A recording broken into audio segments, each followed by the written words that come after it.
Good morning class. BCom fifth sem के व्यवसायिक वित्त के इस ई लेक्चर में मैं गौरव महात्मा आप सबका स्वागत करता हूँ। पूर्व के 2-3 लेक्चर्स में हमने यूनिट नंबर 1 की जो थ्योरी थी सोर्सेज ऑफ फाइनेंस, उसके संदर्भ में जो जानकारी एकत्र की, निश्चित ही वो आप सभी को लाभप्रद साबित होंगी। भविष्य के हिसाब से यूनिट नंबर 2 में अगर हम देखें तो यूनिट नंबर 2 ये पार्शियली मतलब अगर हम लोग पेपर के हिसाब से इसका अभ्यास करते हैं तो हमें कंपलसरी प्रैक्टिकल यहाँ पर सॉल्व करना पड़ेगा। 16 मार्क के लिए एक दीर्घोत्तरी प्रश्न प्रैक्टिकल का पूछा जाएगा। और यहाँ पर विशेषता ये है कि आपको यहाँ पर जो प्रैक्टिकल दिया है उसमें 2 प्रैक्टिकल्स अलग अलग प्रकार के दिए हुए हैं जो कि एक में से संबंधित है। यहाँ पर आपको इन्वेंट्री मैनेजमेंट, स्कंद प्रबंधन और लीवरेजेस दिए हैं। इनके प्रैक्टिकल्स, इनके प्रॉब्लम्स हमें यहाँ पर सॉल्व करने पड़ेंगे। इनके ये पूरा का पूरा जो यूनिट है यूनिट नंबर 2 ये प्रैक्टिकल बेस है, मतलब फॉर्मूला बेस है।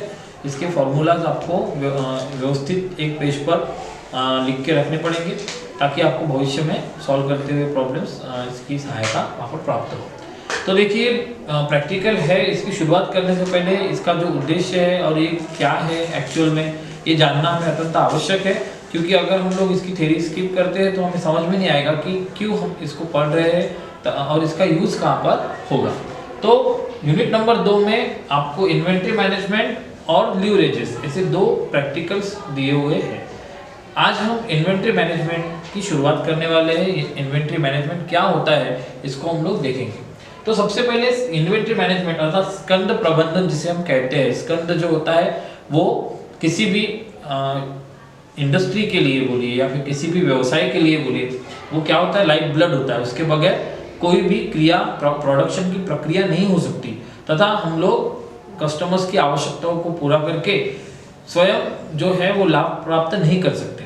अगर हमें अच्छे से प्रोडक्शन स्मूथली करना है, रेगुलर सप्लाई मार्केट में होना चाहिए, अगर ऐसे हमारे इंडस्ट्री के, हमारे व्यवसाय के उद्देश्य है तो डेफिनेटली हमें क्या करना पड़ेगा, स्कंद प्रबंधन करना पड़ेगा, मतलब इन्वेंट्री मैनेजमेंट को सीखना पड़ेगा, उसे करना पड़ेगा। तो स्कंद प्रबंधन करने के लिए हमारे बिजनेस फाइनेंस में, व्यवसायिक वित्त में अलग अलग प्रकार के लेवल्स दिए हुए हैं, अलग अलग प्रकार से हमें फॉर्मूला और कंसेप्ट्स दिए हुए हैं जिसके उपयोग से हम लोग क्या कर सकते हैं, स्कंद को व्यवस्थित प्रबंधित कर सकते हैं, उसको मैनेज कर सकते हैं। तो स्कंद को मैनेज करने के लिए सबसे पहले हमें समझना पड़ेगा कि स्कंद प्रबंधन क्या है, मतलब इन्वेंट्री मैनेजमेंट क्या है, इसमें कौन कौन से विचारधाराएं, कौन कौन सी संकल्पनाएं इन्वॉल्व है। स्कंद प्रबंधन एक बहुत ही महत्वपूर्ण और आधुनिक ऐसी कंसेप्ट है। अगर हमें प्रोडक्शन करना है तो उसके लिए हमें उसको लगने वाले सभी लागत, कच्चा माल जो रहता है, रॉ मटेरियल जो होते हैं, उसको व्यवस्थित करके रखना पड़ेगा। और साथ ही में उस पर जो प्रोसेस होने वाली है वो प्रोसेस को भी रेडी करना पड़ेगा, उसमें इन्वॉल्व लोगों को भी तैयार करना पड़ेगा। और सब चीज़ें जब एक साथ हम लोग ऑर्गेनाइज करेंगे तो हम तब प्रोडक्शन अच्छे से कर पाएंगे।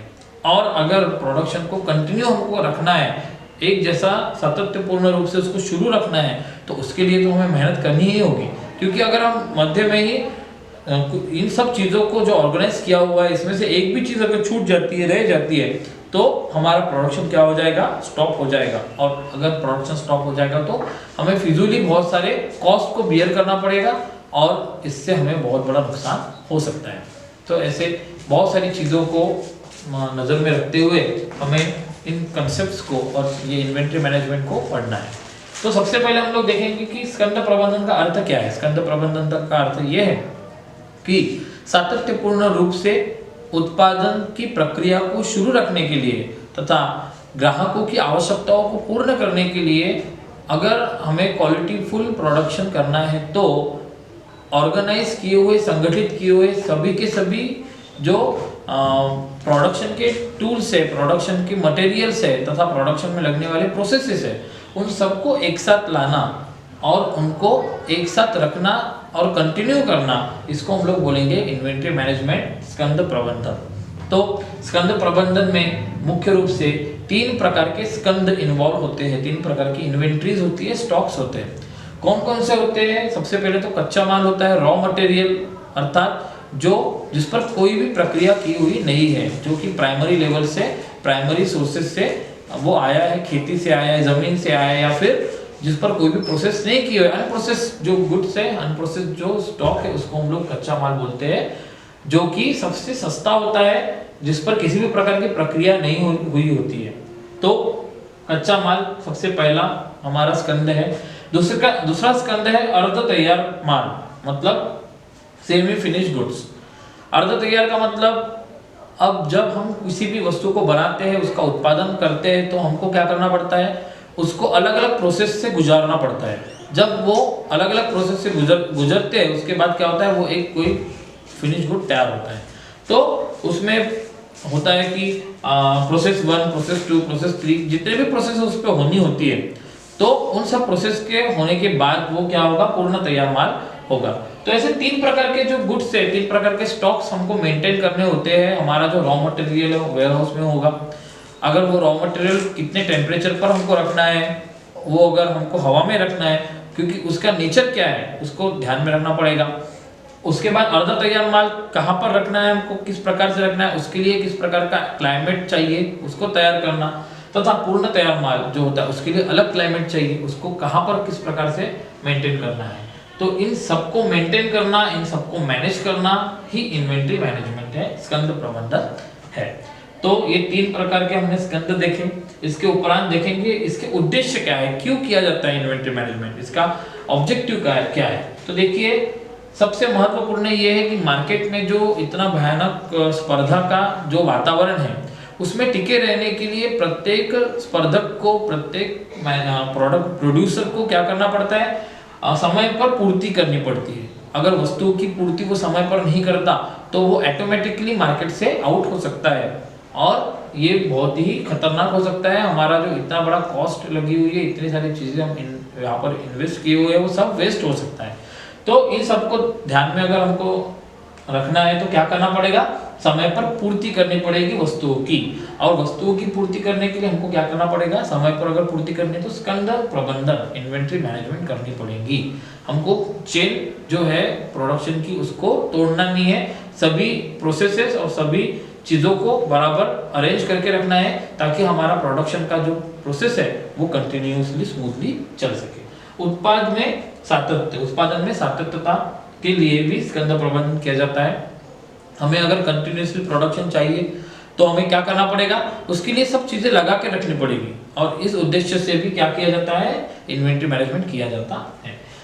देन कीमत वृद्धि में सहायता, मतलब देखिए, जो रॉ मटेरियल होते हैं, वो रॉ मटेरियल मार्केट प्राइसेस उसकी फ्लक्चुएटिंग होती है, वो कम ज़्यादा होती रहती है।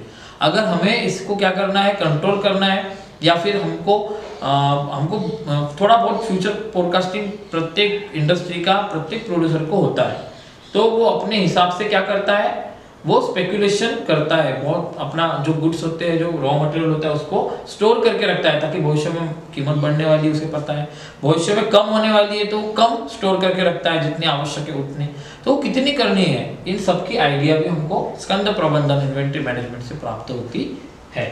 तो ऐसे इसके अलावा भी बहुत सारे इसके ऑब्जेक्टिव हो सकते हैं। ये महत्वपूर्ण हमने यहाँ पर 3 इसके ऑब्जेक्टिव्स देखे कि इसका अर्थ क्या है और इसके ऑब्जेक्टिव्स क्या है। अब देखिए, इन सबसे संबंधित जो विचारधारा है, संकल्पना है, वो हमको देखनी है। ये पूर्ण रूप से कैसा प्रैक्टिकल वाला पोर्शन है। यहाँ पर हमको अलग अलग फॉर्मूलाज यहाँ पर दिए होंगे। EOQ, इकोनॉमिक ऑर्डर क्वांटिटी का, हमको क्वांटिटी ऑर्डर का हमको फॉर्मूला दिया होगा। साथ ही में हमको अलग अलग 3-4 फॉर्मूले दिए, जिससे हम क्या कर सकते हैं, हम कब हमको ऑर्डर करना है, कब कितना माल हमको स्टोर करके रखना है, हमारा मतलब ये सब चीज़ों का वहाँ पर हमको एकत्रित क्या करना है, अभ्यास करना है कि इस प्रकार से हमको ये सब चीज़ें देखनी है। तो संबंधित यहाँ पर मुख्य रूप से 2 कॉन्सेप्ट्स दिए हुए हैं। कैरिंग कॉस्ट होती है, एक ऑर्डरिंग कॉस्ट होती है। कॉस्ट का अर्थ होता है, आप सभी को मालूम है, जो खर्चे होते हैं उसको हम लोग सामान्य रूप से कॉस्ट कहते हैं। तो कैरिंग कॉस्ट का अर्थ होता है केयर कर, मतलब कैरी करना मतलब उसको होल्ड करना, इसको होल्डिंग कॉस्ट भी कहते हैं। मतलब हम हमारे वेयर हाउस में या हमारे जहाँ पर हम माल इकट्ठा करके रखते हैं, वहाँ पर इलेक्ट्रिक बिल से लेकर के वहाँ तक माल ट्रांसपोर्ट के द्वारा पहुँचाने तक का खर्चा, आदि सभी खर्चे उसमें इन्वॉल्व होते हैं। वस्तु को मतलब रॉ मटेरियल को कैरी करने का जो खर्चा होता है, उसको हम लोग कैरिंग कॉस्ट कहते हैं। और दूसरा होता है ऑर्डरिंग कॉस्ट होता है। मतलब वस्तु को ऑर्डर करने पर हमको जो कॉस्ट लगते हैं अलग अलग प्रकार के, वस्तु को ऑर्डर करने पर टेलीफोन से लेकर के अन्य जो सामान्य रूप से जो कॉस्ट होती है उसको हम लोग ऑर्डरिंग कॉस्ट कहते हैं। यहाँ पर एक रेक्टिफाई आप कर लेंगे कि कैरिंग कॉस्ट में ट्रांसपोर्टेशन का खर्चा नहीं हम इन्वॉल्व करेंगे, ऑर्डरिंग कॉस्ट में उसको हम लोग कंसिडर करेंगे। तो इस प्रकार से एक इसकी पार्श्वभूमि हमने देखी कि ये दो कंसेप्ट मुख्य रूप से वहां पर होंगे। नेक्स्ट लेक्चर में हम लोग क्या देखेंगे, नेक्स्ट लेक्चर में हम लोग इसके संबंधित सभी फॉर्मूले एक साथ इसको देख लेंगे ताकि आप अपनी नोटबुक में उसको अच्छे से लिख लो और भविष्य में जब हम इसके जो प्रॉब्लम सॉल्व करेंगे तब आपको वो फॉर्मूले वहां पर काम में आएंगे। साथ ही में आपको ध्यान में रखने के लिए, क्योंकि आपके पेपर में पूरा फॉर्मूला बेस होने के कारण आपको फॉर्मूले के अलावा कोई दूसरा पर्याय नहीं है, फॉर्मूले आपको तो वहां पर लर्न करने ही पड़ेंगे। इसलिए हम लोग जब क्लास होती है तो हम इस प्रकार से इसको ध्यान में रखते हैं कि पहले हम लोग पूरे फॉर्मूलाज एक पेज पर यूनिट की शुरुआत में ही लिख लेते हैं और जब भी फॉर्मूलाज की आवश्यकता होती है प्रॉब्लम सॉल्व करते हुए तो हम फर्स्ट पेज पर देख करके फॉर्मूलाज को क्या करते हैं, रिकॉल करते हैं ताकि हमें ध्यान में आए। तो आप अभी भी उसी प्रकार से जब हम फॉर्मूला यहाँ पर लिखेंगे तो आप अपने पास उसको नोट डाउन करके रख दीजिए ताकि भविष्य में हम जब इस यूनिट में आगे बढ़े तो आपको फॉर्मूले ध्यान में काम में आए और आपके ध्यान में भी रहे। Thank you.